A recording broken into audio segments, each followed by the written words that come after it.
नमस्कार। अंतर्राष्ट्रीय आदर्श शिक्षा संस्कार मंच पर आप सभी दर्शकों का हार्दिक स्वागत है। आज का कार्यक्रम आधुनिकतावाद में शिक्षा का बढ़ता स्तर और साथ ही साथ युवाओं में नैतिकता की कमी और संस्कार और आदर्श को खोता युवा वर्ग इस पर है। तो आइए कार्यक्रम की शुरुआत करते हैं। जैसा कि हम सब जानते हैं, पूरे विश्व में हमारे भारत देश ने नैतिकता से अपना परचम फैलाया है और हम देख रहे हैं आजकल कि हमारा युवा वर्ग हमारे संस्कार, नैतिकता और आदर्शों को खोता जा रहा है। ऐसे समाज की कल्पना स्वामी विवेकानंद जी ने नहीं की थी कि आधुनिक पीढ़ी अपने आदर्शों को खोती जाए। वो ऐसे राष्ट्र का निर्माण करे जो कि नीतिहीन हो। तो आइए आज हम सभी स्पीकर्स को सुनते हैं और जानते हैं कि वह इस विषय पर क्या विचार रखते हैं। अब आगे बढ़ते हुए हम बुलाना चाहेंगे घनश्याम शर्मा जी को। जी नंदिनी जी, बहुत बहुत धन्यवाद। और सर्वप्रथम तो मैं आदर्श शिक्षा संस्थान मंच को बहुत बहुत धन्यवाद ज्ञापित करता हूं और आदरणीय सोदान सर को कि उन्होंने जागरूकता के उद्देश्य हेतु एक बहुत बेहतरीन मंच की स्थापना की है और इस मंच के माध्यम से युवाओं को जागृत करने हेतु बहुत अच्छे अच्छे टॉपिक लेकर उन पर विचार विमर्श किया जाता है। और मुझे लगता है कि विचार ही है जो जीवन में परिवर्तन लाता है। क्योंकि जैसा हम सोचते हैं वैसा ही बन जाते हैं। तो जैसा कि आज का विषय है, आधुनिकवाद में शिक्षा का बढ़ता स्तर, नैतिकता के पतन के साथ साथ युवाओं में आदर्श और संस्कारों की कमी। तो इस विचार पर, इस विषय पर अपने विचार व्यक्त करने शुरू करने के लिए मैं एक प्रश्न से शुरू करता हूं और समाधान पर समाप्त करूंगा। मेरा प्रश्न है कि है तपोभूमि हर गांव यहाँ का चंदन जैसी माटी है। मेरे भारत भूमि है तपोभूमि हर गांव यहाँ का चंदन जैसी माटी है। हर बेटी को देवी माने भारत की ये परिपाटी है। पर फिर क्यों मेरे भारत में हर बच्चा बच्चा राम नहीं? ये मेरा सवाल है। पर फिर क्यों मेरे भारत में हर बच्चा बच्चा राम नहीं? नफरत असत्य है क्रूर हृदय, ये रामों की पहचान नहीं, ये रामों की पहचान नहीं। तो हम देखते हैं कि युवा वर्ग कितना एजुकेटेड हो गया है।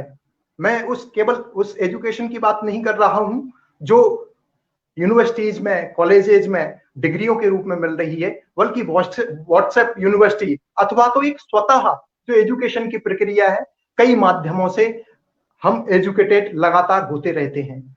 कई माध्यमों से युवा एजुकेटेड हो रहे हैं और बड़ा जोश आ रहा है, जय श्री राम बोल रहे हैं, भारत माता की जय बोल रहे हैं, लेकिन कहीं उनके प्रभु श्री राम के आदर्शों को अपने जीवन में अनुकरण करना बहुत पीछे छूट गया है।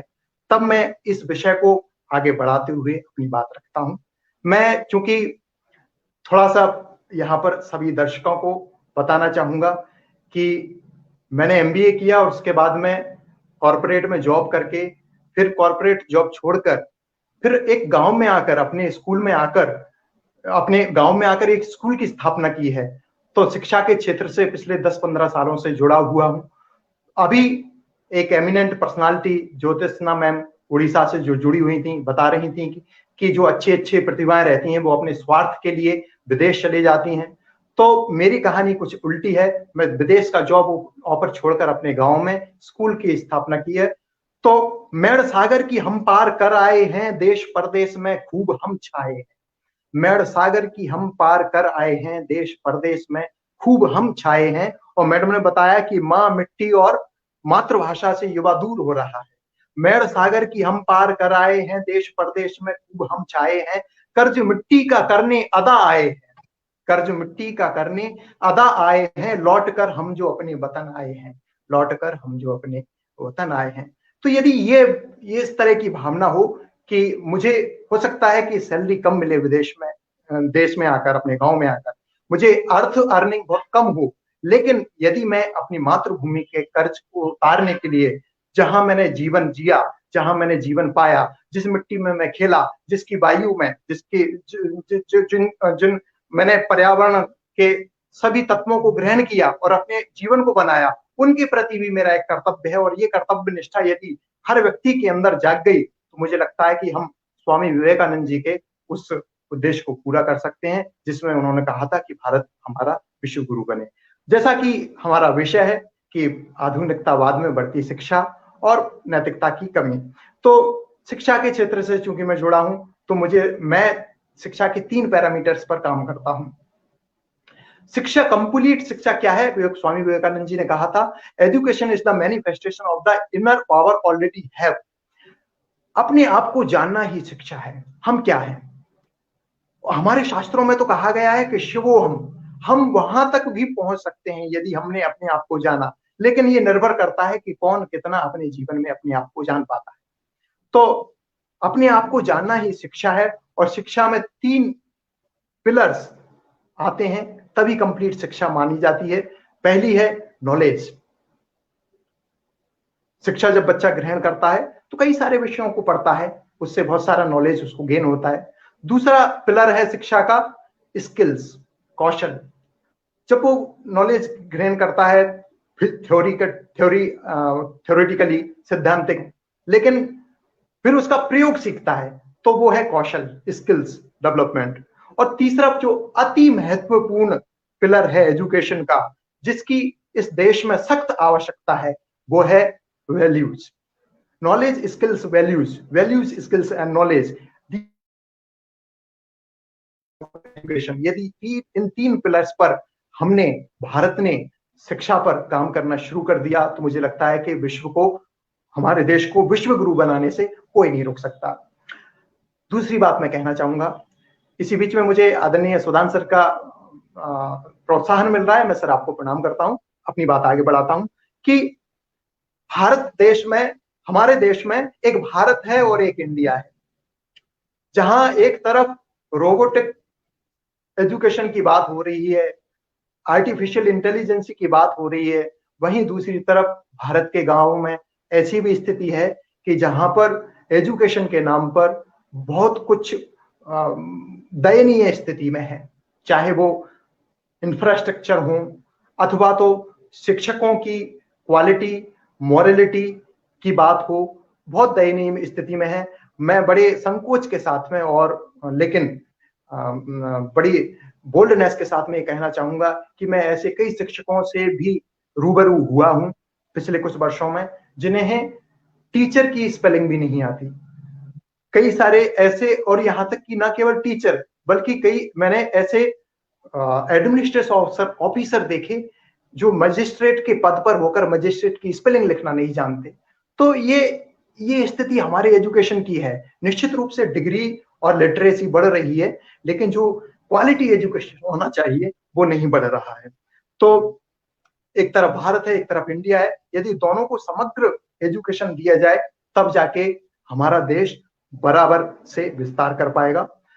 अब बात करते हैं कि भाई रिस्पॉन्सिबिलिटी किसकी है? नैतिकता की, एजुकेशन की। एजुकेशन केवल वही नहीं है जो स्कूल में आकर बच्चा ग्रहण करता है, एक मानवीय स्वभाव है कि अनुकरणशील प्राणी है, मानव अनुकरणशील प्राणी है। जिस तरह से खेत में यदि कुछ भी नहीं बोया जाए तो वहां पर खरपतवार उग आता है, उसी तरह से यदि बच्चे को कुछ न सिखाया जाए तो वो सीख जाता है जो ऑटोमेटिक संसार में अथवा तो उसके वातावरण में फैला हुआ है। तो जरूरी नहीं है कि केवल स्कूल से ही सीखा जाए, बल्कि एक सीखने की प्रक्रिया तो हमारे वेदों में बताया है, और साइंस के रूप में भी, साइंटिफिक रूप से भी ये प्रूव है कि गर्भ से ही गर्भाधान संस्कार हमारे हिंदू धर्म में है, वहां से ही सीखने की प्रक्रिया शुरू हो जाती है। तो सीखना एक सतत प्रक्रिया है। हम एक अनुकरणशील प्राणी हैं। हम एक किसी भी चीज को देखते हैं, सुनते हैं, उसको अनुकरण करते हैं। तो मुझे लगता है कि यदि हम अनुकरणशील प्राणी हैं तो हमें जो रिस्पॉन्सिबिलिटी है वो मुख्य रूप से पेरेंट्स की, टीचर्स की और हमारे लीडर्स की। यदि हम अपने बच्चों को शिक्षा देना चाहते हैं और नैतिकता की शिक्षा देना चाहते हैं तो हमारे चाहिए कि पेरेंट्स को उन सभी बातों को जो बच्चों में हम इनकलकेट करना चाहते हैं वो हम खुद भी फॉलो करें। यदि एक स्कूल में नैतिकता की और क्वालिटी एजुकेशन हम देना चाहते हैं तो स्कूल डायरेक्टर को, स्कूल के टीचर्स को चाहिए कि उन सभी बातों को फॉलो करे जो वो बच्चे में, स्टूडेंट्स में देना चाहते हैं। और इसी तरह से निर्माणों के पावन युग में हम चरित्र निर्माण न भूलें, स्वार्थ साधना की आंधी में वसुधा का कल्याण न भूलें। हम जो स्वार्थ साधना की आंधी चल रही है उसमें हम चरित्र निर्माण ना भूलें, और चरित्र निर्माण यदि हम कर पाए तो मुझे लगता है कि हम जो भी दूसरे निर्माण है उनसे बेहतर हम कुछ कर पाएंगे। तो मैं बता रहा था कि रिस्पॉन्सिबिलिटी है जो वो तीनों स्तर पर है। यदि परिवार को संस्कारवान बनाना है तो पेरेंट्स की रिस्पॉन्सिबिलिटी है, यदि स्कूल के विद्यार्थियों को संस्कारवान बनाना है तो टीचर्स की रिस्पॉन्सिबिलिटी है, अध्यापकों की रिस्पॉन्सिबिलिटी है, यदि पूरे राष्ट्र को चरित्रवान बनाना है तो हमारे लीडर्स की रिस्पॉन्सिबिलिटी है। क्यों? क्योंकि हमारे शास्त्रों में कहा गया है कि यथा राजा तथा प्रजा। और गोस्वामी तुलसीदास जी ने हमारे रामचरितमानस में लिखा है कि राम राज बैठे त्रिलोका, हर्षित भये गए सब शोका, और बैर न कर काहू सन कोई, बैर न कर काहू सन कोई, राम प्रताप विषमता कोई। प्रभु श्री राम के राम राज्य पर आसीन होते, सिंहासन पर आसीन होते हुए उनके प्रताप के कारण, उनका चरित्र इतना उज्जवल चरित्र था कि उसको अनुसरण करने वाले प्रजा लोग भी वैसे के वैसे हो गए। तो निश्चित रूप से यदि हम संस्कारवान अगली पीढ़ी को देखना चाहते हैं तो जो पहली पीढ़ी है उसका दायित्व बनता है कि उन सब बातों को अमल में लाए और उनको फॉलो करे, तब जाके बहुत सारी चीजें हो पाएंगी। कुछ बातें और मैं कहना चाहता हूं कि एक और बात है कि आज के युग में प्रमोशन जो मिल रहा है वो अनएथिकल प्रैक्टिसेस को मिल रहा है। हम देखेंगे कि जो ईमानदारी से अपना काम करता है उसको प्रोत्साहन कम मिलता है, और जो अनैतिक रास्तों से होकर सफलता अर्जित करता है, धन अर्जित करता है, उसको प्रोत्साहित करने वाले काफी सारे लोग होते हैं। ये भी एक कारण है जिसके कारण नैतिकता का पतन हो रहा है। एक और है कि कट थ्रोट कंपटीशन, गला काट प्रतियोगिता के इस युग में कोई ये नहीं देख रहा है कि सफलता अर्जित करने का रास्ता नैतिक है या अनैतिक है। बस somehow, anyhow, by hook और क्रुक, किसी भी तरीके से साम दाम दंड भेद से सफलता अर्जित करनी है, यही ध्येय यदि बन चुका है स्वार्थ सिद्धि में, इसलिए नैतिकता का पतन हो रहा है। मुझे लगता है नंदिनी जी आप मुझे 2 मिनट पहले इंटीमेट कर दें, समय जब भी हो। मैं अभी है समय? जी सर। जी जी। तो मैं अब समाधान की बात करता हूं। मैंने सवाल उठाया कि फिर क्यों मेरे भारत में हर बच्चा बच्चा राम नहीं। मैं समाधान की बात करता हूं। राम और रावण जो हैं वो सुमति कुमति के रूप में है, अच्छाइयों और बुराइयों के रूप में है। मैं एक व्यक्ति या उसके रूप में नहीं बल्कि कुछ क्वालिटीज के रूप में इन आदर्श पुरुषों को देखता हूं। हमें यदि संस्कारवान अपनी पीढ़ी को बनाना है तो हमें सबसे पहले एक विचार लेना होगा। यही हम अपने विद्यालय में ब्रेन ट्रांसफॉर्मिंग हमारे विद्यालय का नाम है, तो हम विचार परिवर्तन से जीवन परिवर्तन के सूत्र को लेकर शिक्षा देने का काम कर रहे हैं। यदि विचार, अच्छे विचारों का ग्रहण, इनपुट यदि डाला जाए बच्चे के दिमाग में तो निश्चित रूप से उसी तरह से जैसे विचार होंगे वैसे ही आचार होंगे, जैसी प्रवृत्ति बनेगी स्वभाव बनेगा, और उसी तरह की क्रिया प्रतिक्रिया और परिणाम आने शुरू हो जाएंगे। दूसरी बात है एक आदर्श का अनुसरण हो। जब हमारे युवाओं के पास में आदर्श ही नहीं होंगे, अथवा तो ऐसे आदर्श होंगे जो फिल्मी हैं, जो डुप्लीकेट हैं, तो फिर निश्चित रूप से उस उद्देश्य को प्राप्त नहीं किया जाएगा। आदर्श होना चाहिए, स्वामी विवेकानंद जी जैसे आदर्श हों, प्रभु श्री राम जैसे आदर्श हों। तो मैं बात बता रहा था कि प्रभु श्री राम को आदर्श के रूप में माने और रावण को बुराई के रूप में जलाएं। हर बार हम रावण को जलाते हैं तो उसको बुराई के रूप में, लेकिन हम देखते हैं रावण देखते हैं बाहर और राम देखते हैं मंदिर मूर्ति में। ये समस्या है। तो मैं समाधान देने की कोशिश करता हूं कि मन में बसा दुष्ट रावण है, खुद के अंदर देखे कौन। मन में बसा दुष्ट रावण है, खुद के अंदर देखे कौन। राम ने मारा लंका वाला, अपना वाला मारे कौन। राम ने मारा लंका वाला, अपना वाला मारे कौन। अपने रावण को पहचानो हे भारत के राम जगो, अपने रावण को पहचानो हे भारत के राम जगो, मन के अंदर दोनों रहते रावण का संहार करो, मन के अंदर दोनों रहते रावण का संहार करो। और यदि रावण, जो बुराई रूपी रावण है, जो अनैतिकता रूपी रावण है, इसका संहार हर व्यक्ति ने अपने खुद के रावण का संहार कर लिया, तो मुझे लगता है कि भारत को विश्व गुरु बनने से कोई नहीं रोक सकता। इस तरह के प्रयास जो हम छोटा सा एक गिलहरी प्रयास मध्य प्रदेश के बद्रवास नगर में कर रहे हैं, इस तरह के प्रयास शिक्षा के क्षेत्र में कई सारे लोग कर रहे हैं। जैसा कि मैंने कहा कि शिक्षकों की कमी है, अनैतिक, उनके अंदर नैतिकता नहीं है, उनके अंदर क्वालिटी नहीं है, लेकिन दूसरी तरफ ऐसे भी कई सारे लोग हैं जो नैतिकता के रास्ते पर चल रहे हैं और उनमें क्वालिटी भी है, लेकिन उनको प्रोत्साहन देने का काम आदर्श शिक्षा मंच जैसे लोग करेंगे तो निश्चित रूप से उनको भी प्रोत्साहन मिलेगा और इस देश को विश्व गुरु बनाने के लिए वो अपना योगदान दे पाएंगे। हमने स्वामी, अंतिम बात कहकर मैं विदा लेता हूं कि हमारी शिक्षा में हम अर्थ पर बात करते हैं, क्योंकि अर्थ ही कलिसार है, बिन अर्थ सब बेकार है, व्यापार का आधार है, ओंकार का विस्तार है। तो बच्चों को हम कहते हैं कि पहले अर्थ समझो, उसके बाद में आप कोई भी शिक्षा ग्रहण करो। और दूसरी बात बताते हैं कि आपके पास में एक लक्ष्य होना चाहिए, एक दृष्टि होना चाहिए। क्यों? क्योंकि दृष्टि के बिन सूनी सृष्टि, बिन दृष्टि कर्म हर टाइम पास। बगैर उद्देश्य के आप कुछ भी करते हैं तो बेकार है।